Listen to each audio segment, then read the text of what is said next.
Nearly 3/4 of the whole world drives on the right side of the road, largely inspired by the United States. The old myth goes that we drive on the right side to spite the British, and while that thought really does put a smile on my little face, it's sadly not true.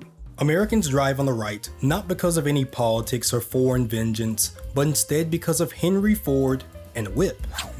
No, really. In the 1700s, your long-range cargo travel device, if you could afford it, was the Conestoga wagon. These massive wagons, which were the 18-wheelers of the time, were pulled by teams of 6 to 8 horses. These vehicles actually didn't have seatbelts or driver's seats. Shocking, I know. So the driver sat on the back left horse. Why? It was simple. The driver or teamster was usually right-handed and needed his left hand to manage the reins while his right hand remained free to operate the whip. And no, the whip was not just a tool to physically motivate a lazy horse, but was primarily used to communicate to the horses, often through cracking it in the air to speed up or tapping a horse on the side to turn, that sort of thing. Though we don't whip anything now, I hope, sitting on the left side of the vehicle and driving on the right side of the road also just made sense for the same reasons it does now. If you're sitting on the left side of the team, you have better vision of the center of the road to easily see oncoming traffic, as a collision back then with one of these was the equivalent of an 18-wheeler hitting, well, anything nowadays. Sitting left and driving right was a practicality thing that would also influence the Prairie Schooner Pioneer wagon you're likely more familiar with, as well as future vehicles. And don't worry, we'll talk in a little bit about why some nations still drive on the left side. It's scary, I know. Now, let's debunk the myth. You'll often hear that Americans adopted right side driving to be different from Britain. And while I do truly wish this were true because it's fun to make British jokes, this just isn't the case. During the colonial era, traffic habits were very messy. You saw both left and right side usage across the colonies depending on the region and the local road customs. It wasn't a coordinated top-down political decree. It was a slow regional evolution that only standardized once we started building, real infrastructure. Not because of Washington crossing the Delaware or the Boston Tea Party or something. So the big shift happened really in the early 1900s. And this is where the US got countless other countries on the right side of history. Enter the Ford Model T. Before this, car manufacturers were experimenting, let's say. Some put steering wheels on the right, some on the left. But like earlier, consider the danger in that. Sitting on the right side of the vehicle still means that if you want to pass a vehicle in front of you, you'd have to literally move into the opposite lane just to see, increasing your odds of meeting the Lord. So this steering variance was a problem. But then Henry Ford made a massive industry-changing decision. He bought a newspaper and started voicing some opinions. But before that, he moved the steering wheel to the left side of the car in 1908. Why? Because the American road was already becoming a right side world, thanks to those old wagon customs. Ford sold over 15 million Model Ts, and the US became the world's largest exporter of cars. So countries across the world were presented with a deal that was hard to turn down.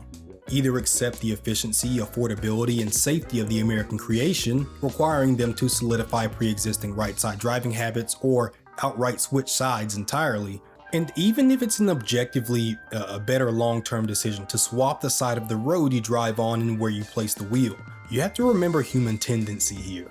Wherever you drive, where it's uniform to drive on a specific side and do certain things, rules we all presumably agreed to, the way these NPCs drive will transform you into a new person, right? And you'll begin to use new vocabulary terms, let's say, that you didn't know you had.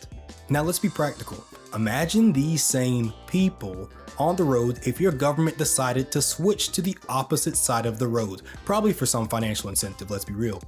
You cannot switch to a different side of the road gradually. You don't just ease this sort of thing in. Everyone has to be on board all at once. It is instant and extremely dangerous.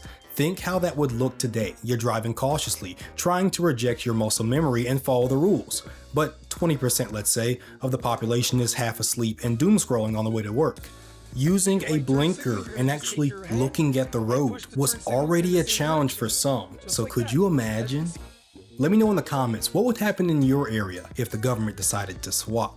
As it turns out, trying to rewrite the muscle memory of entire countries is quite the challenge. By the way, if you learned anything so far or I just made you smile, drop me a like, it really helps. Some transitions, like Sweden's H-Day in 1967, is a strange example.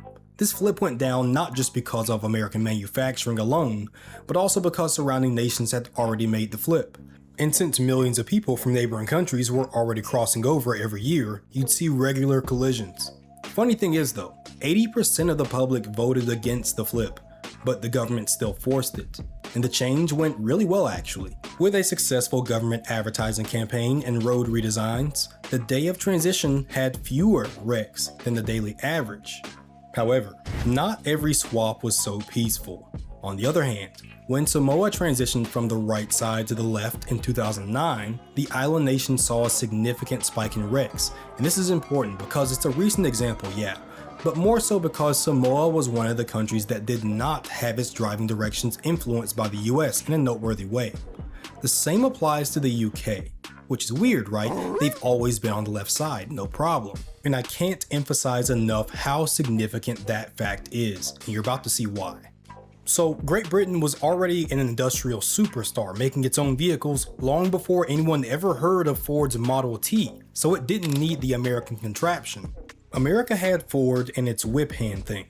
But what happened over there, or in any place for that matter, to make the left side normal to begin with? Well, there are a few things. Firstly, swords.